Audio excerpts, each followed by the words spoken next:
Yun po. Nandito po tayo ngayon sa area ng ilog. Gagawin po natin ngayong araw ay manghuli tayo ng bayawak. May baon akong panghuli ng bayawak. Ito.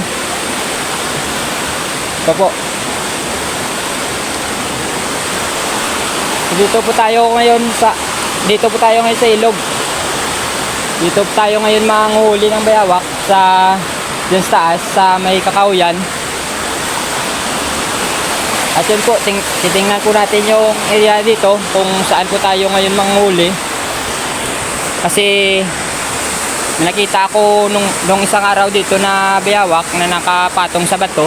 Diyan po, diyan. Kaya siguro nandun sila sa taas.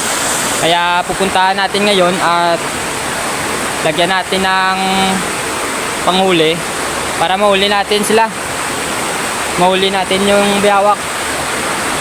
At malaman na lang natin kung anuhin natin yung bayawak pag mahuli natin. At yun po, samahan niyo po ako ngayong araw mang hunting ng bayawak. Tara! Ugat ang matitigas, kami ay respetado, wag ka dito mag-angas. Siguradong beng-beng ang aabuti sino man. At yun po, simulan natin yung paglagay ng panghuli ng bayawak. Tara, puntahan na natin dun sa taas. Dito tayo dadaan, oh. Yan. Tara mga busing. Tingnan nyo mga busing kung paano akong maglagay ng panghuli ng bayawak, ah. Yan, oh. Yan tayo dadaan, oh. Kasi nung isang araw nakita ko yung bayawak doon nakapatong sa bato. At naisipan ko na hulihin na lang kasi malaki naman yun. Dito tayo dadaan, oh. Yan. Akyatin natin. Oops. Nadulas ako mga kabusing, ah. Yan, oh. Matirik kasi yung daanan. Yan, oh. Kailangan natin akyatin para makalagay tayo ng panghuli. Yan, oh.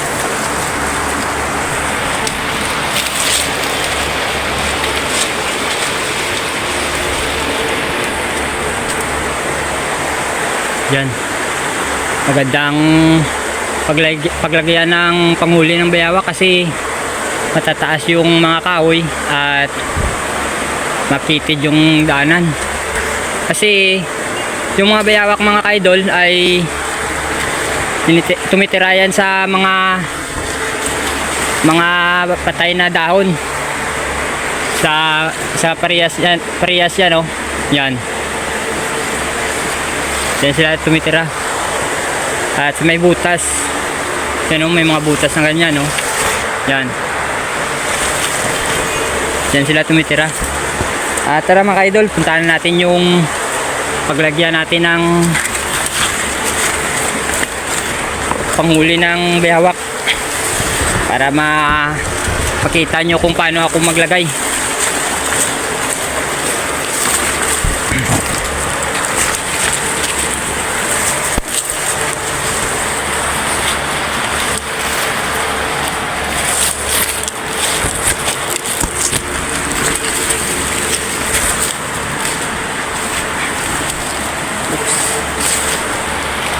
Ang hirap umakyat dito kasi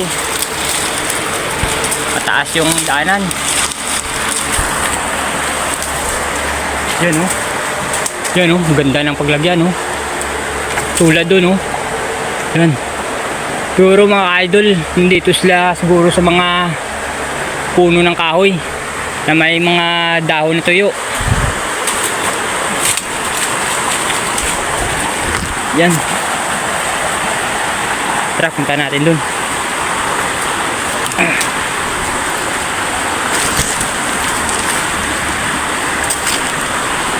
Yan, oh. Yan. Nandito sila siguro sa taas, oh. Oops. Yan, oh. Ang taas na natin, oh. Nandun tayo kanina sa baba. Yan. dito natin ilalagay yung pain natin, ang panghuli natin. Kasi mga ka-idol, may dala akong pain na para ipapakain sa panghuli sa bayawak para pumasok sa trap natin. Yun mga ka-idol, at dito lang muna yung video. Papakita ko lang mamaya yung paano tayo lumagay ng traps sa panghuli sa bayawak. Ano, kasi mataas yung bangin. Taas yung bangin, baka madulas tayo at mahulog tayo sa tubig sa baba. 2 hours later. Nandito na po yung ginawa nating traps, at dito na natin po lagyan ng pain na ipapakain natin sa bayawak, at gagawa na natin ng mga ganito mga kabusing. Lagyan natin ng mga harang para hindi siya makapasok dali-dali, para doon sa dadaan sa may ginawa nating tali. Yun po, ipapakita ko po yung tali na ginawa ko kanina. Ito po, yan, dito sa po dadaan sa loob ng tali, at dyan sa mahuli, yan dyan natin nalagay yung pain natin. So yun mga busing, ipapakita ko po sa inyo kung paano maglagay ng traps, kasi ang taas ng bangin dito mga busing. Yan yan, ilog na po yan sa likod ko. Yan ilog na po yan, kasi baka mahulog tayo kung bibilisan natin, kaya bagalan na natin sa paggawa ng traps, baka madulas tayo dito at mahulog. So yun po, tingnan nyo po ako paano maglagay ng harang dito sa tali natin.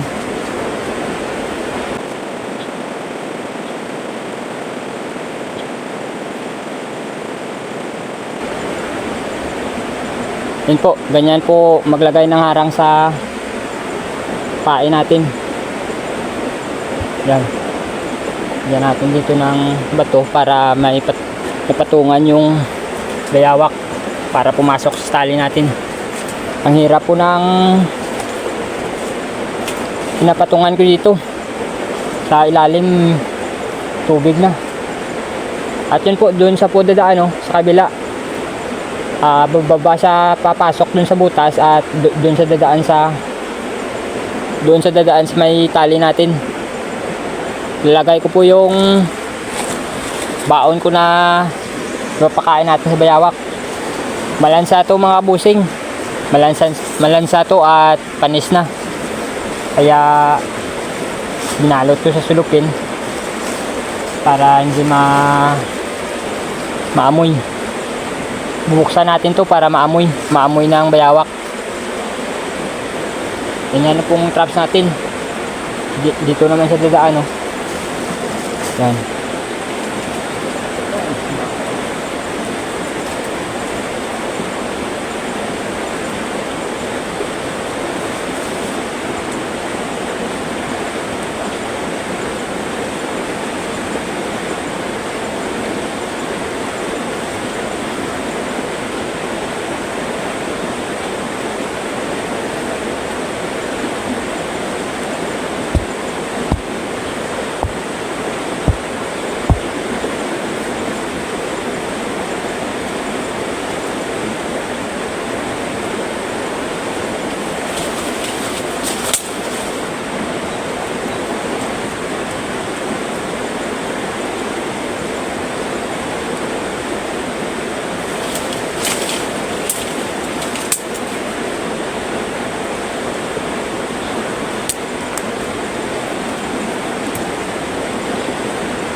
Yan po, ito na po. Tapos na tayo maglagay ng traps. Papakita ko sa inyo. Yan.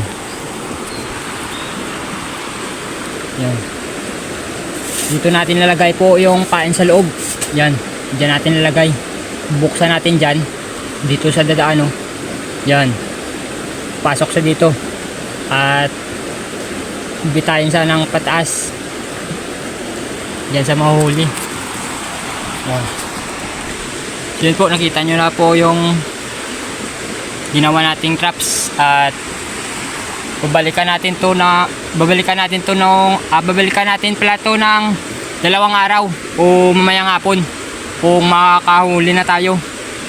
Titingnan natin result ng mamayang hapon. Yan o.